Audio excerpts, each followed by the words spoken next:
기쁨과 감사의 성탄 예배에 오신 여러분 모두를 환영하고 축복합니다. 어두운 세상에 밝은 빛으로 오신 예수님이 저와 여러분에게도 동일하게 역사하셔서 우리 삶 가운데 어두운 것이나 어두울 것이나 모든 세력을 물리치는 오늘 이 예배를 통해 그런 역사와 기쁨이 저와 여러분에게 일어나기를 주님의 이름으로 축원합니다.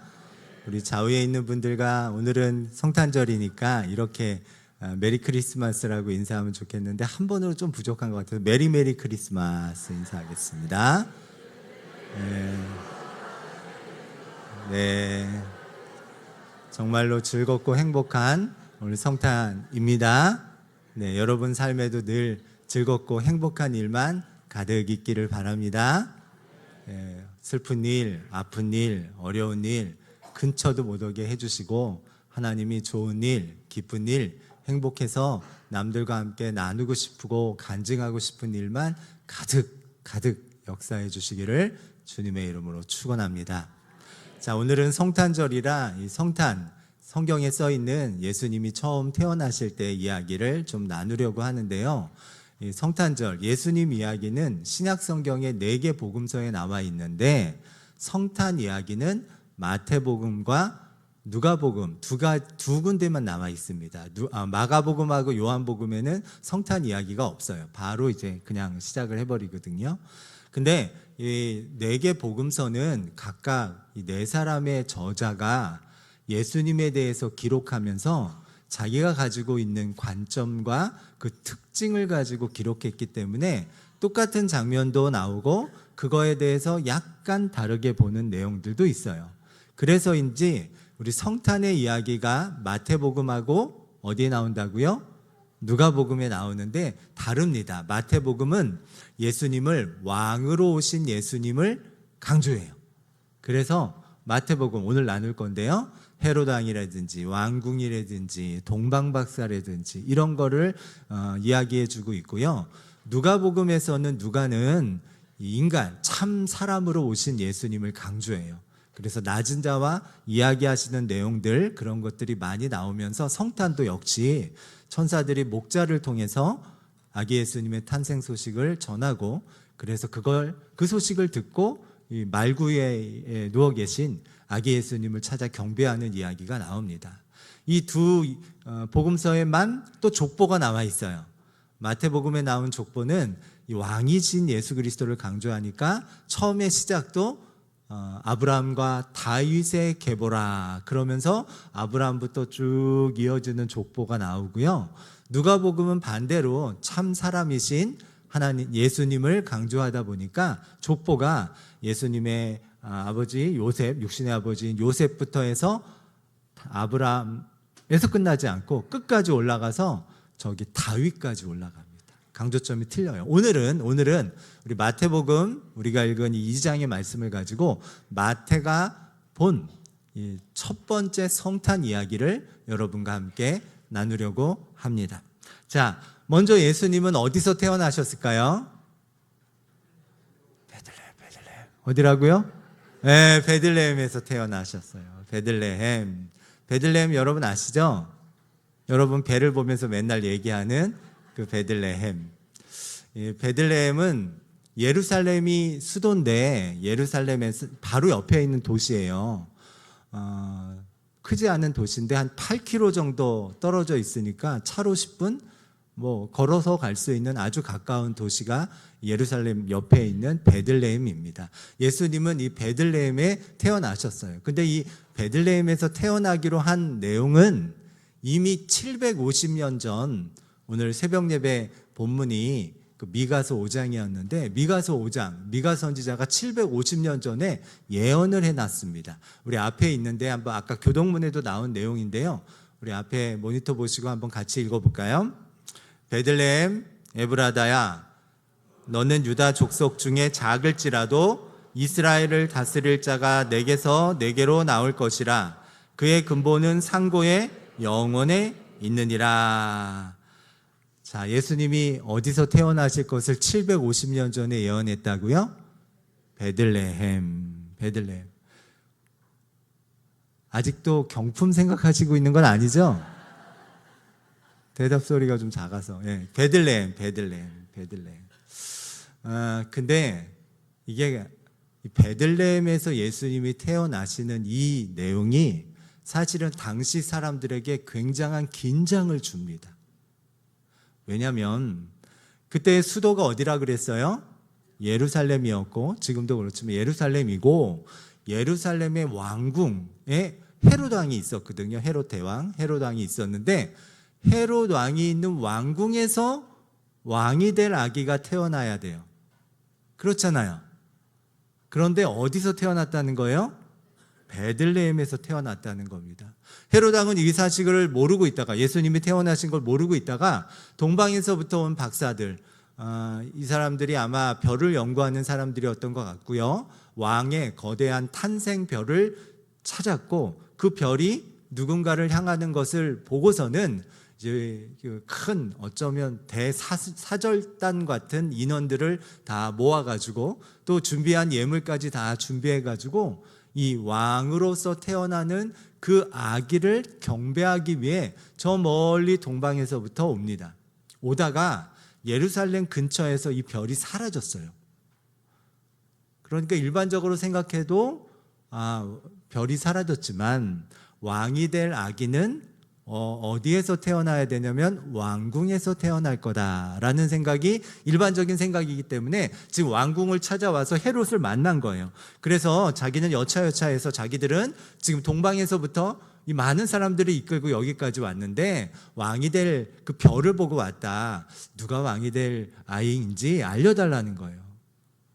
근데 왕궁에서 태어난 아기가 하나도 없습니다. 태어날 아기도 하나도 없습니다. 이거 심각한 문제가 생겼어요. 굉장한 긴장이 됩니다. 왜냐하면 왕이 될 아이는 반드시 왕궁에서 태어나야 돼요. 딴 데서 태어나면 안 돼요. 근데 베들레헴에서 태어났어요. 1절 말씀 보겠습니다.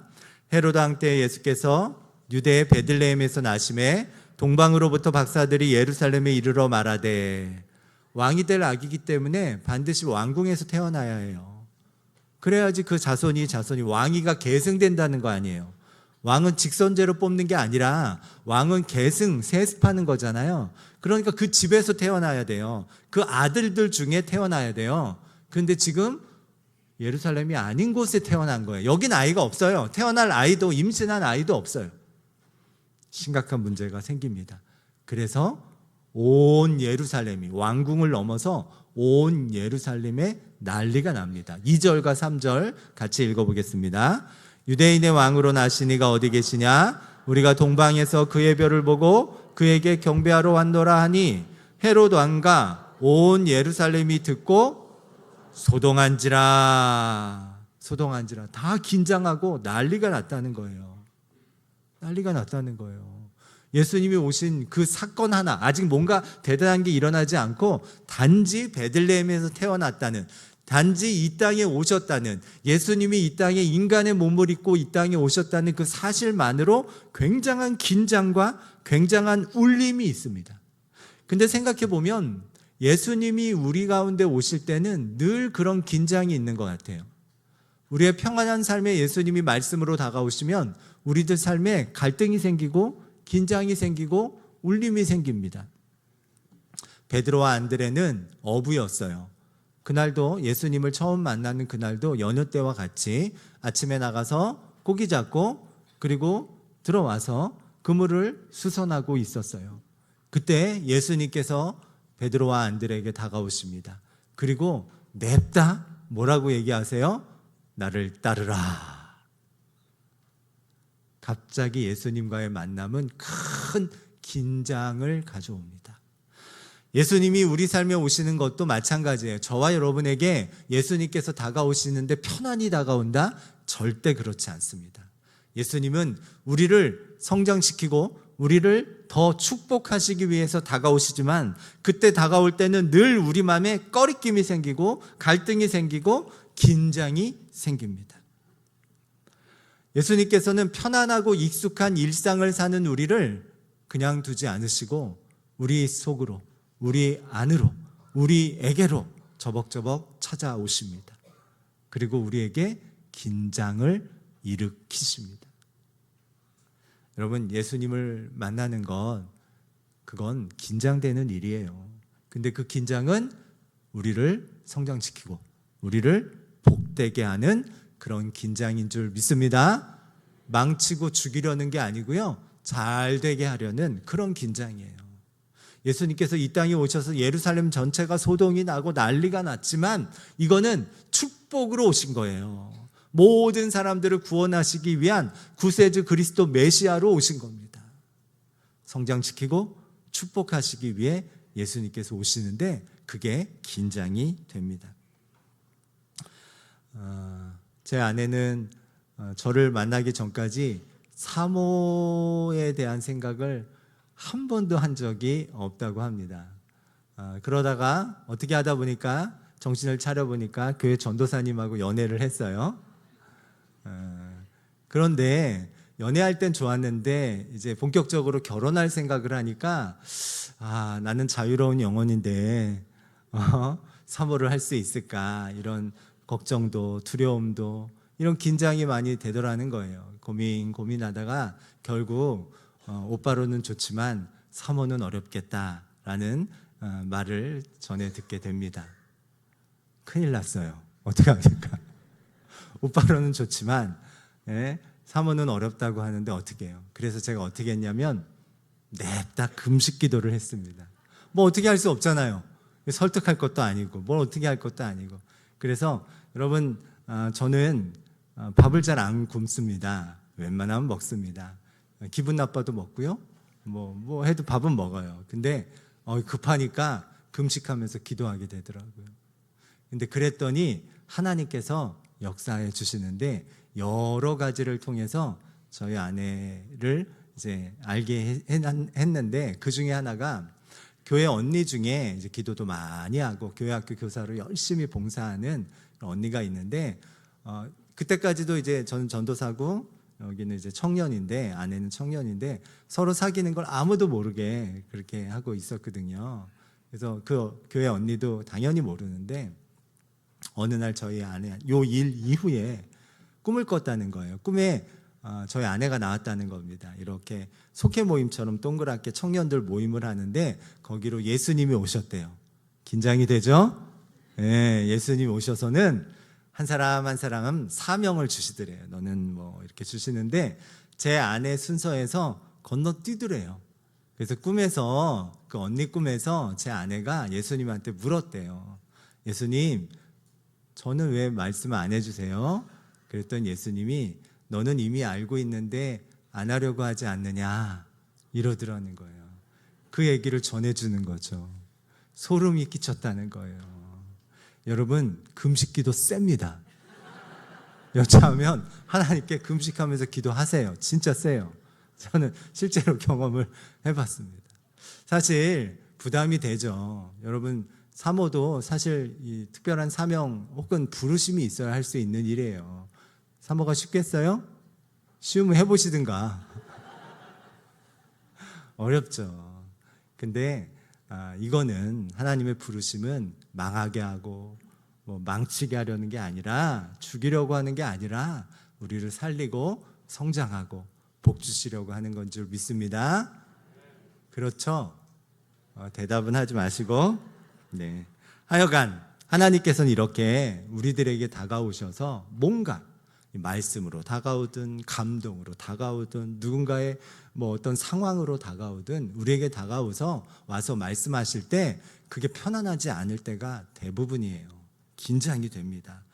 울림이 되고 갈등이 됩니다. 하지만 이 긴장은 우리를 망치는 긴장이 아니라 우리를 살리는 긴장, 우리를 복 주시려고 하는 긴장, 우리를 새롭게 도약하려고 하는 그런 긴장인 줄 믿습니다. 자, 오늘 3절에서 이 소동이 났다, 난리가 났다는 건데요, 이게 바로 예수님이 오신 축복하기 위한 내용이에요. 자, 이런 소동, 난리가 났을 때 헤롯 왕은 심각해집니다. 이건 뭐 누구보다도 심각해졌을 거예요. 나의 왕위 계승이, 아들들 이 아들들이 왕위 계승을 못하는 건가? 아니면 내가 어떤 일이 발생, 내 신변에 어떤 이상이 생기는 건가? 등등등 생각할 일이 갑자기 많아졌어요. 그냥 어쩌다가 누가 점쟁이 하나가 얘기한 게 아니라 저 멀리 동방에서부터 별을 그렇게 연구하고 왕의 탄생의 별을 보고 이거에 내 인생 여기서 여기까지 오는 데는 짧게는 한 6, 7개월, 많게는 1년 이상이 걸렸을 텐데 그 먼 길을 걸어올 정도로 자기 인생을 걸 정도의 큰 왕의 별이 있는데 그게 여기서 태어났다 그러니까, 근데 그게 예루살렘이 아니니까, 그게 왕국은 아니니까 큰 문제가 생긴 겁니다. 그때 헤롯 왕은 가장 나쁜 선택을 합니다. 우리가 아는 것처럼 베들레헴 근처 어디서 태어났는지 알아봤더니 우리 아까 읽은 미가서 5장 2절의 말씀을 제사장과 대제사장과 서기관들이 이야기해 준 거예요. 베들레헴에서 태어난대요. 그래서 베들레헴 그리고 그 근처에 있는 모든 지역의 2살 이하의 모든 영유아를 다 학살하는 영유아 대학살을 저지릅니다. 자, 그리고 이 영유아 대학살의 칼끝은 정확히 이제 막 세상에 빛으로 오신 예수님, 아기 예수님과 요셉과 마리아를 향합니다. 어떻게 합니까? 이 위기를 어떻게 헤쳐나가야 될까요? 그런데 하나님은 이 위기, 이 절대 권력자인 헤롯 왕의 칼끝이 정확히 향하고 있는 이 가정, 예수님의 어머니 아버지 그리고 아기 예수님의 이 가정을 하나님께서는 이미 도와주실 예비될 도움을 준비해 놓으셨습니다. 그게 동방박사예요. 동방박사예요. 사실 성경에는 동방박사에 대한 정보가 별로 나와 있지 않습니다. 이 마태복음이 전부고요. 그리고 뭘 했는지도 사실은 별로 나와 있지 않아요. 그냥 별 보고 찾아와서 3가지 예물 드렸다는 거예요. 근데 교회 전승에는 좀 더 상세히 기록된 전승들이 있어요. 전승이니까 이거 믿거나 말거나이긴 하는데 거기에는 이 동방박사 3사람의 이름이 나옵니다. 카스파, 멜키오르, 발타사르. 이름뿐만이 아니라 외모랑 수염 색까지 다 나와요. 하지만 그건 그렇게 중요한 거라고 보지 않고요. 이제 무엇을 드린 그 예물이 좀 중요한 것 같아요. 그건 성경에 기록되어 있으니까. 우리 11절에 보면 예수님께, 아기 예수님께 이 동방박사가 3가지의 예물을 경배하면서 드립니다. 그게 뭐예요? 황금과 유황 아니에요. 유향이에요. 유향과 몰약. 자, 이 황금, 유향, 몰약 이 3가지를 학자들은 다양하게 해석해요. 황금은 왕이신 예수님을 상징한다. 유향은 이 제사 드릴 때 향 뿌리는 거니까 제사장으로 오신 예수님을 상징한다. 이 몰약은 시신에 부패하지 않기 위해서 바르는 거니까 이거는 십자가와 부활을 상징한다. 이런 식으로 얘기하는데 이런 건 그렇게 깊게 생각할 필요 없고, 중요한 사실은 3가지가 다 값비싼 물건이라는 뜻이에요. 이게 중요해요. 값비싼 물건. 왜 이걸 준비하셨냐? 하나님께서는 동방박사를 미리 예비하시고 동방박사가 특별히 오는 것도 중요하지만, 그래서 이 이야기가 이렇게 진행되는 것도 중요하지만, 그것보다 이 3가지 예물을 이 예수님께 드리는 게 중요했어요. 이 3가지 예물은 이 헤롯 왕의 그 무시무시한 칼날이 정확히 아기 예수님과 그 부모님에게 향할 때 이들이 천사의 이야기를 듣고 이집트, 이제 아프리카 대륙으로 피신했다가 돌아오는데 피난 자금으로 쓰입니다. 이 3가지는 뭘 상징하는지가 중요한 게 아니라 소지할 수 있는 가장 작지만 현금화할 수 있는 가장 비싼 물건이라는 데 있어요. 손쉽게 갖고 다닐 수 있는, 가치 있는. 크면은 갖고 못 다니는데 그냥 보찜 속에 집어넣어서 다닐 수 있고, 언제 어디 가서라도 팔면 현금으로 만들 수, 어느 나라 가든 그 나라 현금으로 바꿀 수 있는 그런 피난 자금으로 이게 사용되게 됩니다. 그래서 헤롯 왕이 죽을 때까지 그 이집트에 머물다가 다시 원래의 그 요셉과 마리아의 살던 곳인 나사렛으로 가서 30살까지 공생의 직전까지의 삶을 예수님께서 사시죠. 그래서 우리가 알고 있는 나사렛 예수라는 이 이름으로 불리게 되십니다. 여러분, 지금 심각한 위기가 예수님 태어나자마자 아무 힘도 없는, 그죠? 지금 베들레헴에는 호적하러 왔기 때문에 딱 호적하고 그리고 나사렛으로 다시 돌아갈, 이 마리아와 요셉은 같은 동네 언니 오빠 동생이거든요. 집도 성지순례 가보면 가까워요. 산골 마을인데 나사렛이 그 요셉 집터 또 마리아 집터가 있는데 멀지 않습니다. 여기 들렸다 저기 들렸다 도보로 왔다 갔다 해요. 근데 이 동네로 이제 거기로 다시 돌아갈 정도의 어떤 여비 정도만 가지고 왔어요.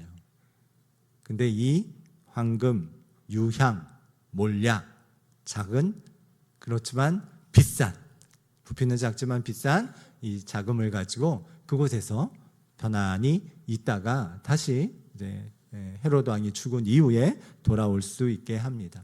하나님은 우리의 위기를 그냥 이렇게 보고만 계시지 않는 분이세요. 당신의 사랑하는 자녀들을 위해 이미 예비된 도움을 준비하십니다. 따라서 합시다. 예비된 도움. 이미까지 붙일까요? 이미 예비된 도움. 저와 여러분에게도 하나님은 이미 예비된 도움을 준비시키십니다. 오늘 저와 여러분의 삶에 어떤 위기가 있습니까? 어떤 문제가 있습니까? 어떤 상황이 여러분을 힘들게 합니까? 근데 하나님의 사랑하는 사람들인 저와 여러분에게도 하나님께서는 분명히 이미 예비된 도움을 준비하고 계시는 줄 믿습니다.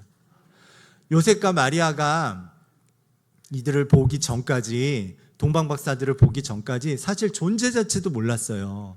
하지만 그 길게 보면 한 1년, 아니 별을 연구하면 그 전부터 이미 하나님께서는 예비해 놓으신 거죠. 큰 별을 예비해서 이 길을 들썩들썩, 이 동방박사의 마음을 들썩들썩이게 하고 그들이 가져올 여러 그 경배하기 위한 물품들도 있을 텐데 하필 작고 하필 휴대가 가능하고 하필 어디서나 돈으로 금방 바꿀 수 있는 걸 하나님은 이미 다 준비해 놓으셨던 거예요.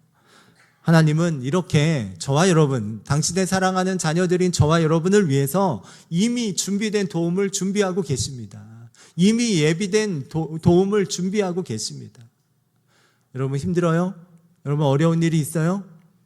여러분은 지금 느끼지 못하지만 저 멀리서부터 동방박사가 여러분을 위해서 낙타를 타고 오고 있는 줄 믿습니다.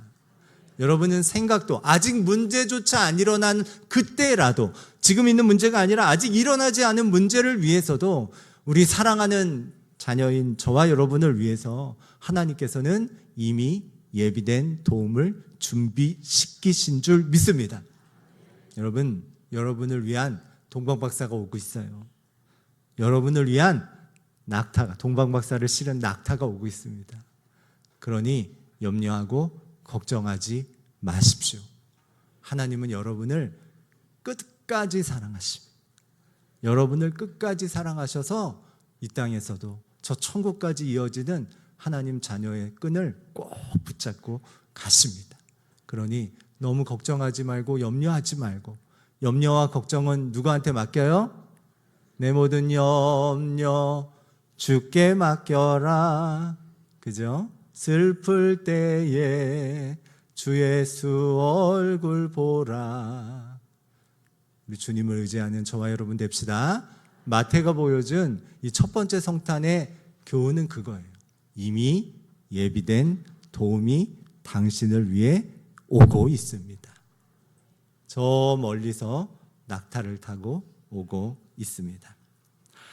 이번 성탄절을 준비하면서 특별히 작은 교회들, 따뜻한 성탄을 좀 경제적으로 어렵고 교인도 좀 어렵고 이런 교회들 네 군데 교회에 따뜻한 성탄을 보내라고 이제 50만 원씩 해서 네 교회에 헌금을 어제 다 입금했습니다. 그 중에 한 분은 저희 교회에서 이제 전도사님 사역했던 김은희 전사님, 지금 김은희 사모님이죠. 그 남편 조용철 목사님이 처음에는 이제 부목사님으로 가셨다가 몇 달 전에 저기 연천에 있는 시골 교회에 이제 단독으로 나갔어요. 교인이 몇 명 안 되는 곳에 갔어요. 제가 통화를 했는데 엊그제 비 왔죠? 여러분 다 비 왔죠? 우리 집은 눈 왔다.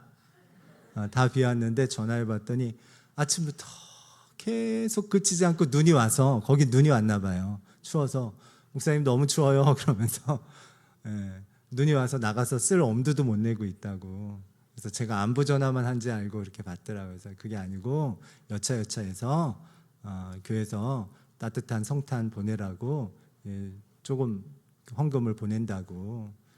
그랬더니 너무 좋아. 일단 돈이라서 좋아한 게 아니고요.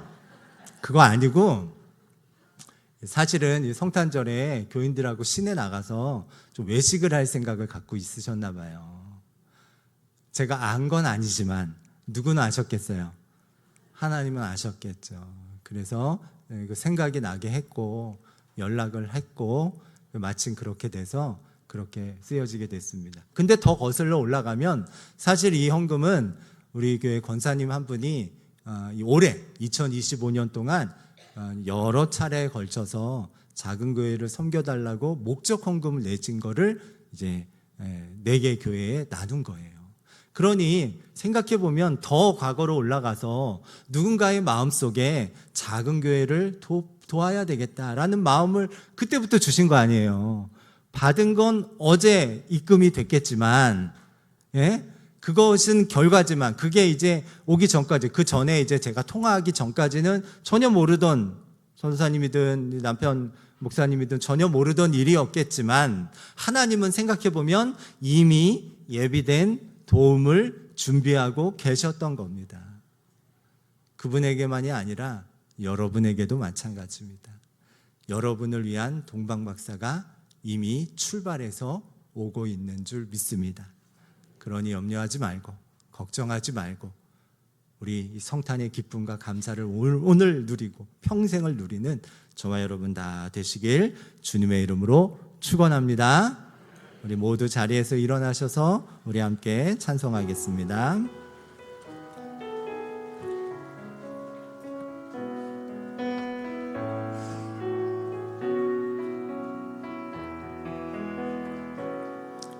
그 선한 힘에 고요히 감싸며 그 놀라운 평화를 누리며 나 그대들과 함께 걸어가네. 나 그대들과 한 해를 여네. 지나간 어물 어둠의 날들 무겁게 내 영혼 짓눌러도 무겁게 내 영혼 짓눌. 오 주여 우릴 외면치 마시고 오 주여 우릴 외면치 마시. 약속의 구원을 이루소서. 약속의 구원을 이루. 그 선한 님이 우릴 감싸니 그 선한 힘이 우릴 감싸시니 믿음으로 일어날 일 기대하네. 주 언제나 우리와 함께 계셔. 하루 또 하루가 늘새 주께서 밝히신 작은 촛불이 주께서 밝히신 작은 촛불이 어둠을 헤치고 타오르네. 그 빛에 우리 모두 하나 되어 온 누리에 비추게 하소서. 이 고요함이 깊이 번져갈 때, 이 고요함 깊이 번져갈 때 저 가슴 벅찬 노래 들리네. 같이 하나가 되게 이끄소서. 하나가 되게 당신의 빛이 빛나는 이 밤, 당신의 빛이. 우리 두 손 들고 찬양합니다. 그 선한 힘이 우릴 감싸시니 믿음으로 일어날 일 기대하네.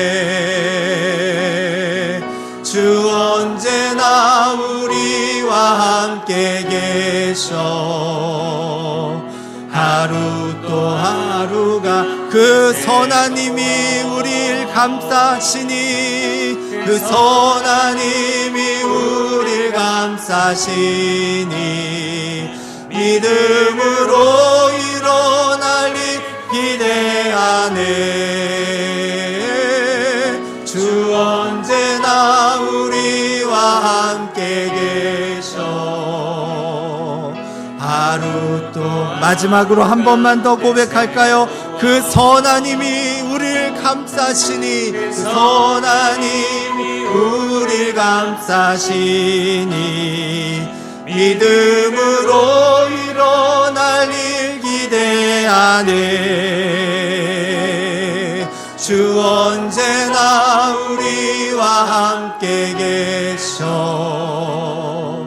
하루 또 하루가 늘 새로워. 하나님, 우리는 다양한 위기에 봉착해 있습니다. 건강의 위기, 경제의 위기, 가정과 자녀, 혹은 사업과 일터, 다양한 위기 속에 우리는 세상 사람들과 똑같이 아프고 그들처럼 낙심할 때가 너무너무 많이 있습니다. 이런 우리에게 오늘 말씀을 통해 성탄의 아주 중요한 교훈을 말씀해 주시니 감사합니다. 내가 너를 사랑한다. 그래서 이미 예비된 도움이 있다. 지금 힘들어하고 있는 이들이 있습니까? 어려워하고 있는 이들이 있습니까? 나를 위한 동방박사가 저기서부터 이미 출발해서 오고 있는 줄 믿습니다. 낙심하지 않게 하시고 절망하지 않게 하시고 다시 주님 손 꼭 붙들고 이 희망의 걸음을, 선한 걸음을, 하나님께서 사랑하시는 그 걸음을 잘 걸어가도록, 흔들리지 않도록 우리를 붙들어 주옵소서. 이제는 우리 구주 예수 그리스도의 크신 은혜와 아버지 하나님의 놀라우신 사랑하심과 성령님의 역사하심이 믿음을 따라 살아가는 하나님의 복된 자녀들 머리머리 위에 지금부터 영원토록 함께 하시기를 간절히 축원하옵나이다. 아멘.